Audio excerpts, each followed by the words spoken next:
इंसान से बांटकर धर्म जाति के आधार पर हुकूमत में पहुंच गए।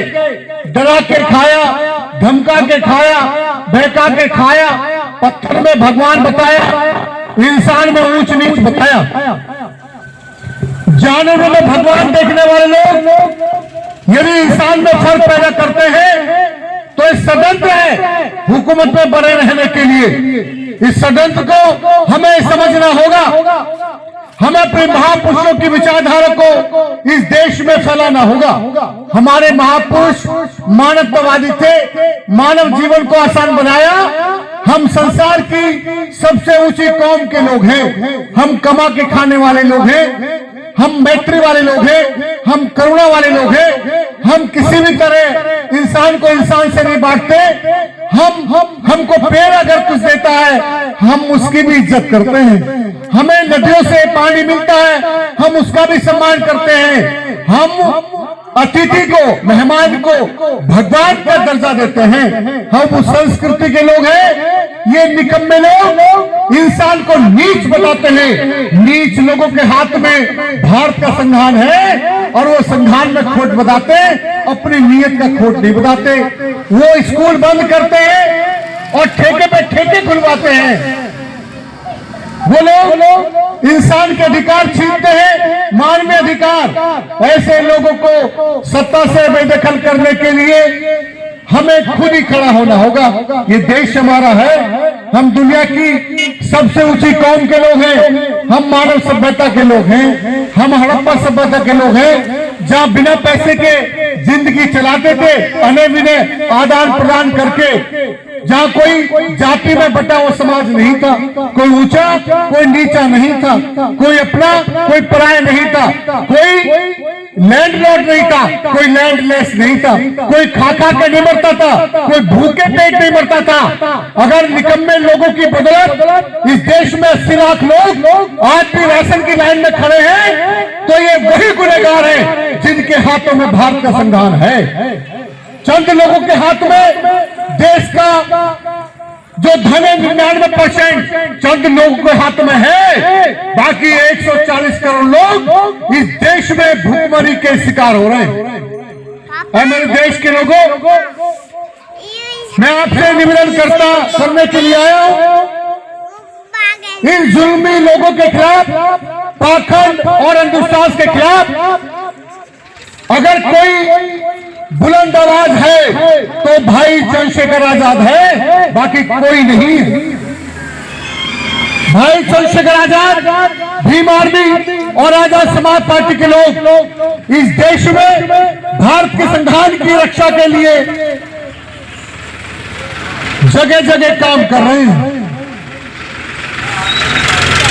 जो लोग भारत के संविधान की बदौलत इस देश में इंसान कहलाने के लायक हुए, जो लोग भारत के संविधान की बदौलत इस देश में डॉक्टर, इंजीनियर, अधिकारी बने, जो लोग इस भारतीय संविधान के बदौलत मुंह में जबान आई, उन्हीं को भारत के संविधान की रक्षा के लिए संकल्पबद्ध होना पड़ेगा।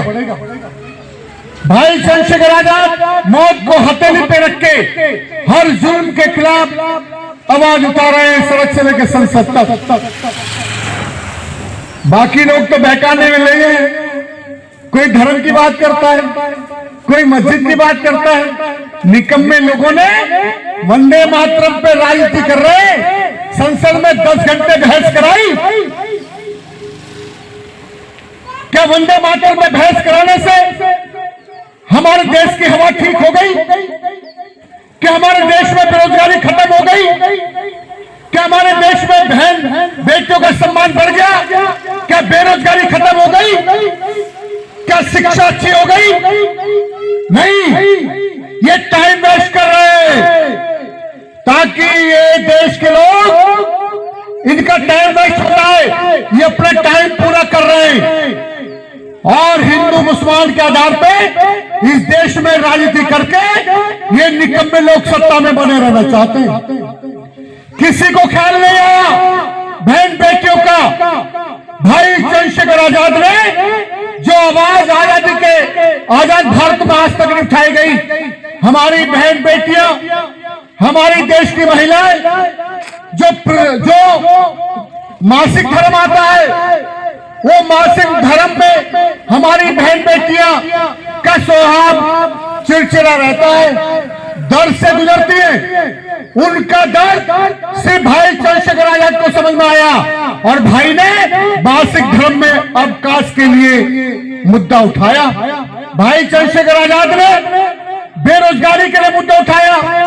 भाई चंद्रशेखर आजाद ने हमारी जो आशाएं हैं, आशा बहनें हैं और आंगनबाड़ी जो बहनें हैं, उनका मुद्दा उठाया। भाई चंद्रशेखर आजाद ने चमार और महार रेजिमेंट का मुद्दा उठाया। भाई चंद्रशेखर आजाद ने जो पुलिस इस देश में 24 घंटे ड्यूटी करते हैं और फ्रस्ट्रेशन में वो आत्महत्या कर लेते हैं, परिवार से दूर रहते हैं, उनकी भी ड्यूटी 8 घंटे करने का मुद्दा उठाया। उनकी तनख्वाह बढ़ने का मुद्दा उठाया। हमारे देश की तरक्की का रास्ता पाठशालाओं से, स्कूल से होके गुजरता है। उनको भी अधिक उनका तनख्वाह का मुद्दा उठाया। इस देश में जो लोग जमीन से बेदखल है, जमीन नहीं है, उनको जमीन देने का मुद्दा उठाया।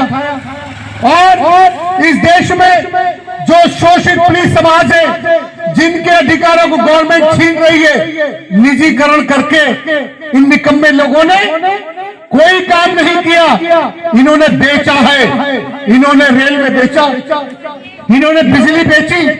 जब बिजली सरकारी थी तो 100 रुपए में पूरा महीना बिजली चलती थी। अब 1000 रुपए में गरीब कहां से देगा? विधवा बहन कहां से देगी? जिसका बाप शराबी है, उसके परिवार में बिजली कैसे आएगी? तो बिजली प्राइवेट की। और इन्होंने एयरपोर्ट बेचे, एयरलाइंस बेचे, रोडवेज बेची, बीएसएनएल बेचा, एयरटेल बेचा, एलआईसी पॉलिसी बेची। और अब ये निकम्मे लोग 27,07,500 प्राइमरी स्कूलों को बंद कर रहे हैं, जिसमें गरीबों के बच्चे पढ़ते हैं।